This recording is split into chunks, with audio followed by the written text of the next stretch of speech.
And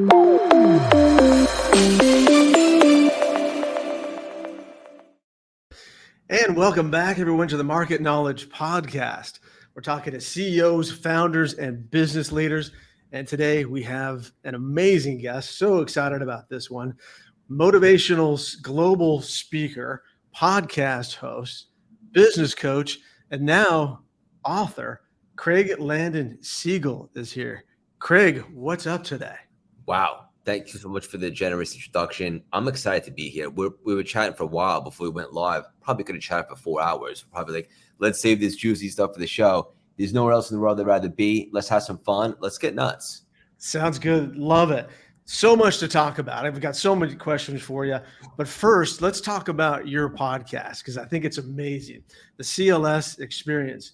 You've had some of the greatest guests from NFL Hall of Famers to actors to business coaches, just some amazing guests. So let's do something a little fun here off the top. I'm going to name a few of them and tell me a little bit about your experience with them because I think people would be interested in that. So let's start with Ed Mylett. Uncle Ed. Ed Mylett's great. You know, when I entered the space, it's funny. I didn't even know really who he was. Sometimes ignorance is bliss. And there's been a lot of comparisons. One of the reasons, humbly, why we got such a big first-time book deal is because Ed had a ton of success with the same publisher. But when I gravitated into reinventing myself and pivoting to this career, you know, ideally, you like to look at people that are doing something that you like. Obviously, you want to make it your own. We're all unique.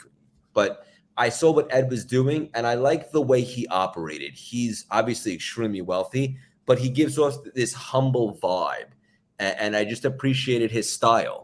And so we connected a little early on. We hit it off. I ended up having him on a couple times. And one of the things I'll say about Ed, he's obviously a really busy cat and he's extremely successful, but he is so present and mindful when you're interacting with him. And I really appreciated that. Is there anything that surprised you about him? Yes, there is. And it's funny because I asked him something on the first conversation we had when he was on my show.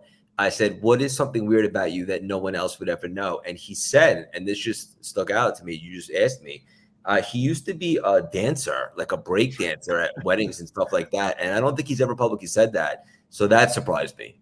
Yeah, I listened to that when I heard that. That is a little shocking. What about Alicia, the actress Alicia Silverstone? Yeah, she was a tough nut to crack.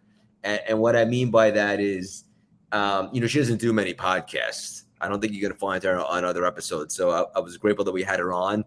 But one thing that I'm really big on is building a rapport and tuning in. And I learned a lot about that at NLP and stuff like that. So her guard was up a little bit in the beginning because we had just interacted for the first time. And I take pride in being able to disarm her, get her guard down. And then we had a really awesome conversation.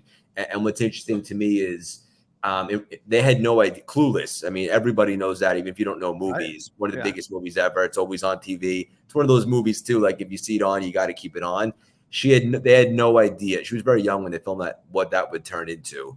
And obviously, it's one of the biggest cult classics of all time. So once I kind of disarmed her a little bit, she was very humble, very sweet, and I really enjoyed the conversation. Well, and there's a lot to her too. I mean, you guys went pretty deep on a lot of different things, and she not only on the actress side, but she's got a lot of different things going on. She's really big into eating healthy, organic. Obviously, she's a big animal advocate. You know, she doesn't like that stuff. And I totally get that because my fiance and I just got a dog, and he's more like my son than a dog. Right. But yeah, she's really big into that for sure. And lastly, how about Rob Dyrdek from the MTV and so many other things? It's so funny because I just started dating my fiance, and I'm like, I have this guy on the podcast this week. Do you know him? And she's like, who? And she pretended like she didn't know what I was up to when we first met. And I was like, Rob Dyrdek. She's like, you kidding me? I watch him on MTV all day. My family and I get a kick out of him. I knew him from back in the day when I was in college from the show Rob and Big, and I haven't heard much of him since. But what I really liked about Rob is he's super systematic in everything. He's built an empire, and he's really an entrepreneur at heart, in addition to being a skateboard entertainer and hilarious and all that stuff. I really love the way he breaks down things and puts systems and processes into place to be super successful. So I actually learned a lot from the conversation with Rob. And he's a super deep thinker too, isn't he? I mean, hearing some of his stuff is Yeah. surprising. And those are my favorite types of conversations, the deep thinkers for sure. So your life has not always been about these high level conversations, right? Or meeting these famous people right off the bat. Tell me a little bit about your transformation and how that started. I think it happened a couple of years ago now, maybe 3 years ago or so, and you had a job on Wall Street, and well, maybe you weren't as happy as you would have liked to be. Yeah, understatement of the century, right? So I was making a lot of money on Wall Street. And one thing that I learned throughout that season was that making money is a part of success, but it doesn't define your success, because I was miserable. I was burnt out. Look, not being judgmental, for me personally, I know I'm here for a much bigger reason. I know we all are. And Wall Street had kind of run its course for me.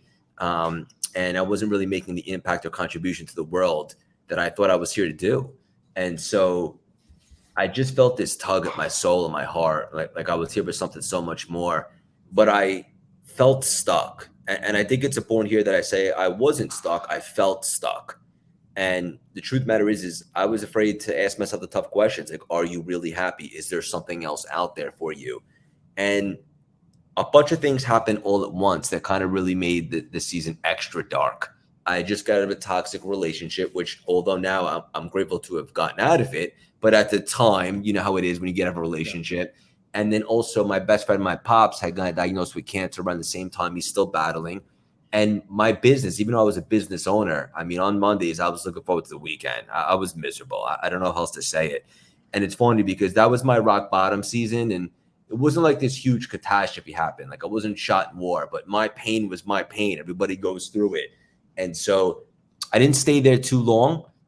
I started running a bunch of marathons, and this was pivotal for me because I'd never been a runner. In fact, you couldn't pay me to run a few years back. The irony is I'm actually paying to run these marathons now.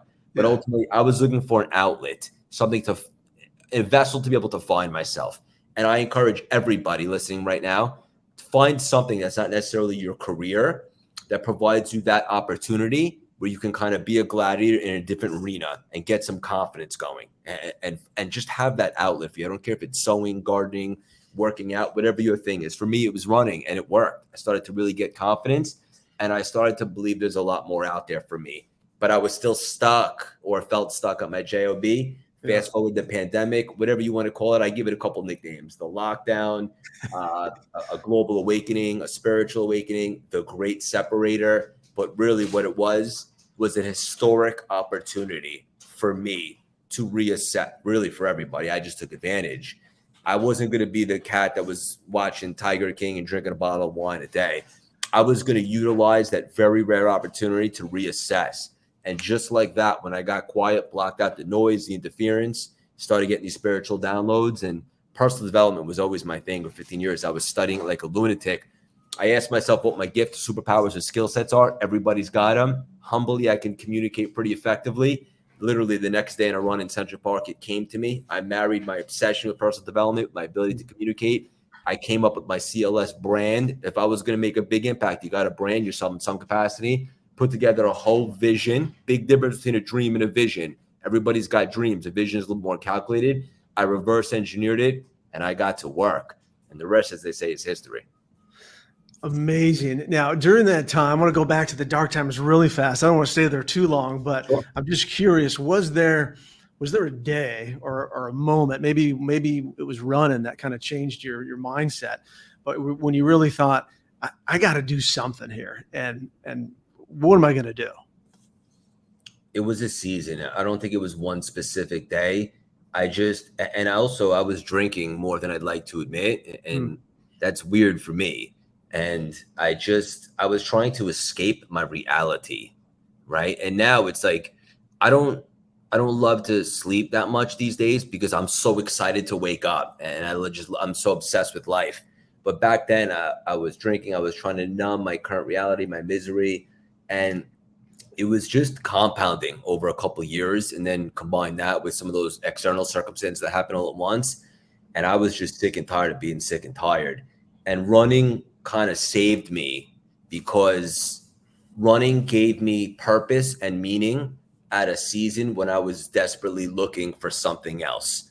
And the reason why this is so important for your listeners is because I wasn't going to become a professional runner, but running was the thing that led to the thing, which is ultimately CLS and so to speak, and all that. So long-winded answer, it wasn't like one thing specifically happening. I was miserable for quite some time and I had enough.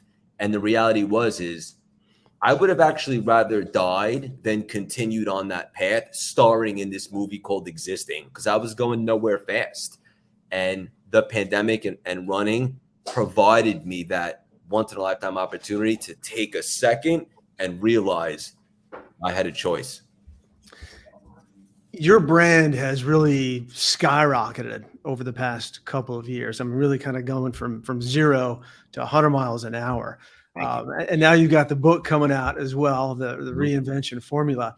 Is the book a little bit of a guide or story on how you were able to accomplish that? Yeah. So I'm a personal development junkie in the sense that I've read a lot of books, love to read. So just like anything I do, I want it to be unique. I want to stand out. Ironically, back in the day, I used to want to fit in, which got me nowhere. But now I wanted to create something that's never been seen before. And so the Reinvention Formula is like an official introduction of CLS to the world. It's a bit about my story, some of the stuff I went through, the dark times, the rock bottoms, the lessons, but also it's the 15 years of hyper-focusing on personal development, including neurolinguistic programming, Kabbalah, emotional intelligence, historic figures, all that stuff into one vessel. So between learning all of that in combination with my story, I'm very confident to say it's something the world hasn't quite experienced yet. I'm super proud of it and I'm excited. And the best part is this book is not niche. It's not for someone that's an entrepreneur only. It's not for a single mom. It's not for someone that does construction. It's for anybody that wants to level up and reinvent themselves or an identity in some capacity. And that's what excites me most. I love the concept of reinventing yourself, or breaking through these limited beliefs. And I know you talk about that a lot in all of your content. How did you, or how do you advise people to kind of break through those limiting beliefs and almost have the feeling? I mean, you're a global speaker now. You've got an amazing podcast. You're an author. To get past that feeling of like, am I qualified to do this, or like a little bit of imposter syndrome that we all face, and we just got to break through it. Yeah. Number one is realizing that we have a choice, right? And if you're not where you want to be in life, and I say this with all due respect because it was me for 35 years, so I feel comfortable saying it. Yeah. It's because that's what you believe you're worth, right? Because if you believed you were worth more, then you would do more, be more, and achieve more, right? And so understanding that there's always a choice. You can choose a different story, a different movie, if you will, and start investing into that. And when you do that, you stop focusing on what can go wrong and you begin to focus on what can go right. And that's when you change the game. And that's when the seas begin to part and possibilities begin to present themselves. So just realizing that if you're disempowered or you're in a season that's like mediocrity, whatever the case may be, you're choosing to be there, and you can actually replace some of those thoughts and create new beliefs and start to feel more worthy, more abundant. And the very moment that you realize you have a choice, that's when you can do something about it and start to level up and be available for all the great things out there. I love how you say thoughts are not facts. And we kind of, sometimes go down these thoughts that are just really a waste of our time. Is there anything that you do or you teach to kind of break apart on that and not let the noise get in the way? You know what it is? It's the simple fact that what you just said, thoughts are not facts, right? So if I'm ever in a rut, and I know that surprises people because they think I'm always on fire, I'm human, right? Right. As far as I know. I could be right. Whenever I'm in a disempowering state, I immediately say, okay, this is feedback. Why am I in a low frequency right now? What are my thoughts doing? And then all of a sudden, I become an observer and I step back and I realize my thoughts are going with or without me. So why don't I give life to the right thoughts? Why don't I be intentional? And now all of a sudden I start literally feeding myself affirmations and mantras. I mean, when I say the writing was on the wall, no pun intended, like if you come to my New York City apartment, you'll see motivational quotes all over my apartment. This was before CLS started. I'm always walking around like a lunatic saying, I am a gladiator. This is my arena. I'm changing my thoughts at every moment. I'm becoming aware and conscious of it. And I do the best of my ability to put systems in place so that I can overcome the inevitable disempowering thoughts which plague us all. So what's it like being Craig Siegel these days with the podcast, the everything's blowing up for you? Is this something that you knew 3 years ago that you could see happening? You mean when you say 3 years ago, do you mean prior to the idea of CLS or right when CLS started? Right. Like right when you decided to make that shift into Great what question. you're doing now. Yeah. So one of my superpowers is that I think really, really big. And I encourage all your listeners, like if you're going to think, you might as well think huge. And so when I put this thing together, I'll never forget, I came home from a run and I literally grabbed my phone and I put together like a mission statement. I didn't even have a laptop for the first 8 months of CLS. I went like this. For the listeners that can't see, I'm just holding my phone up kind of like selfie style. And I started recording myself talking about what this is going to become. And I said, I want to create a 10-lane highway. I want to be perceived as the Apple of personal development. Why Apple? In my opinion, just my opinion, I believe Apple's the market leader in technology. No offense to my Android fans. So, so I put it together and I'm like, I can't rely upon one thing. So I want to do coaching, speaking, book deal, podcast, sponsorships, community, and so forth. And then I reverse engineered and I've said, okay, well, what's step one? Let's build a personal brand. And I was super intentional with everything. Like you mentioned the podcast and I appreciate that and I receive it.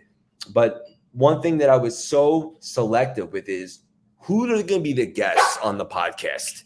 Like I want people to affiliate us with the highest standard of quality of guests, because then they'll most likely be able to share it and it'll be interesting, compelling conversations and we'll catch people's eye and so forth. So right from the beginning, like my dream, I remember I was being pitched by a PR team. I never said this out loud in my life, but you just asked me. Okay. It was like 3 months into CLS and we're being pitched by a PR team and I entertained the call. And they're like, so what kind of guests are you looking for on the show? And I never said this out loud. I'm like, The Rock, Mark Wahlberg, Arnold Schwarzenegger, Ed Mylett. And they're like, and they said to me, do you want to be a little bit more realistic? And I said, no, I don't actually. Why would I want to be realistic? I'm very optimistic and I'm willing to put in the work. And I swear, you just brought me back. And so obviously we haven't had some of those cats on yet, but ultimately I just thought really, really big. So it's a long-winded answer, but we've had a lot of success. I say very humbly, but I expect to continue to grow because I know that we're working on this every single day. We're getting better. We're improving. We have great content. We're making strategic relationships. And most importantly, I'm all in. And I'm willing to do what it takes to extend the reach and make the biggest impact possible. So I'm not shocked by the success. And I say very humbly, I believe we're just getting warmed up. Well, and now you've got the book coming out. It's I think pre-order right now. That's correct. What was that like? I mean, first of all, just now you're an author. How does that feel? And then what was the whole process like for you? It's interesting. I put out a piece of content today about what was the most difficult thing about writing the book, and I said there wasn't one. And here's why. When we were approached by Wiley, from what I understand, this is very rare. We didn't have a lit agent. I didn't even have a manuscript, but they wanted to lock us in with the momentum and so forth. And so they also gave us a very tight turnaround in terms of a deadline because they gave us a big deal. And, they call some of the shots too. And so I remember I went to the New York library. I had a great brain dump. I was probably there for 2 hours, maybe 3, came home, thought I wrote the whole book. I converted that into like a Word document. And it was probably like 2,400 words, and I have to get to 50,000. I was like, oh boy, I need to be a little strategic here. And so I'll never forget for the rest of my life, December 2022, the entire month, This is my system. And the reason why this is great is because it worked and I could duplicate it if need be. I woke up at 4 a.m. every single day, a little bit earlier than usual before the world was pitch black out. And I would write for about an hour and a half every single day. It came out to about 1,000, 1,500 words a day. And one thing that I did that I would encourage everybody to consider for inspiring authors is I never reread what I wrote. It was like 1 month long brain dump. And then after that, we send it for edits and we can go from there. But I could be distracted. So if I started rereading everything that I was doing, I would have never got to chapter 2. So I gave myself permission to be less than perfect. I wrote for a month straight and the book just wrote itself. I could have wrote more, if I'm being honest. It was a beautiful experience. I loved it. We just did the audio book in 2 days this week, which was another great experience. So it wasn't so difficult once I put my mind to it. And isn't that symbolic for anything in life? Everything seems daunting. And then all of a sudden you plan your work and you work your plan and you realize it comes down to systems and so forth. So it was a beautiful experience. I heard you had to try out to read your book on the audio. Can you believe that? And so many people hit me up and were surprised by that. It's funny because I guess maybe many authors don't love the Audible experience because it's very demanding. So they were going to go with like a voice actor. I said, wait a minute. Part of the CLS brand is the voice and the vibe and so forth. And I'm going to do everything I can in life to give myself the best opportunity. And so I read a snippet from the book in my voice and I sent it to them. And they said, you're hired. And actually, I could add to the resume for one of the lanes in the highway, paid voice actor, which is pretty cool. Yeah. There you go. Well, and I'm glad you brought that up a little bit earlier on how the book came about, because, I think a lot of people want to write a book, myself included, but I always kind of figure, well, what exactly is this topic going to be? And I think most people don't get started really because they never really, they're too caught up in some kind of well-defined vision for the book. Whereas it sounds like you had a vision for the book, obviously, but you also just let it flow a little bit. That's right. Yeah. So it's good to have an intention, but then you got to be available and open to it. Right. And so I knew that I was going to tell a bit of my story because it's kind of like an official introduction to the world, but also with all due respect, I'm not Walt Disney or Steve Jobs just yet. So I didn't want it to be a memoir either. Right. I feel like you have to earn that in my humble opinion. So bottom line, it's a bit of a hybrid. It's my story. It's all the lessons that I extracted. And then also, for the 15 years that I was studying personal development, I'm a big journaler and I've been documenting and learning it and using it to have success in other areas like building relationships, businesses, marathons. And so once I went back into the journals, the material was there and it just kind of flowed out very organically. And let's tell everybody, where's the best place to get the book? So anywhere you buy books, Barnes & Noble's, Amazon, assuming this episode drops before the book comes out, which is August 15th, we have a launch team and it's a lot of fun. And there's a few hundred people in there. And essentially we're reading the book before the world has access, before it comes out. We're doing a lot of giveaways, bonuses, spreading the message. And you get access to the biggest virtual event we ever threw the week of launch week. And you can go there by just go to reinventionformula.com, choose your retailer. Amazon's probably easiest. And then go back to the reinventionformula.com and make sure you input your name and confirmation number, and you'll get added to the launch team and all the bonuses. And it's basically about $5,000 worth of value for the price of the book, which is $26. Craig, thanks so much for being here today. This has been awesome. Congratulations on the book and all the success. Can't wait to read the book, and we have to have you come back and talk a little bit more about it after it drops and we get a chance to really dig into it. Yeah, and thank you so much for having me. I really enjoyed your vibe. You had some great questions. I'm excited to build a friendship. Thank you. Thanks, Craig. Appreciate it.